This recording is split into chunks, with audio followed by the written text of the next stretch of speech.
Svedoci smo razmene vatre između Irana i Pakistana koji su vezani za nedavni teroristički napad koji se desio u Iranu.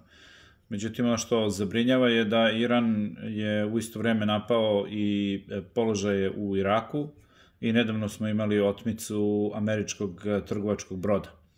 Tako da problem sa celim ovim dešavanjima je da Iran kao regionalna sila želi da demonstrira svoju moć u regionu i napadom na Pakistan ulazi se u praktično sukob dve regionalne sile, od kojih je jedna nuklearna sila.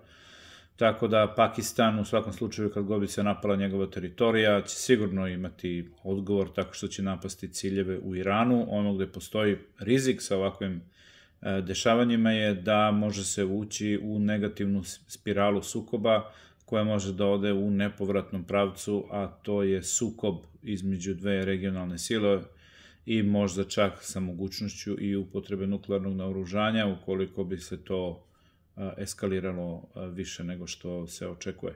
Tako da treba obratiti pažnju kako će biti reakcija Sjedinjenih Američkih Država, da li će tražiti deeskalaciju od samih aktera.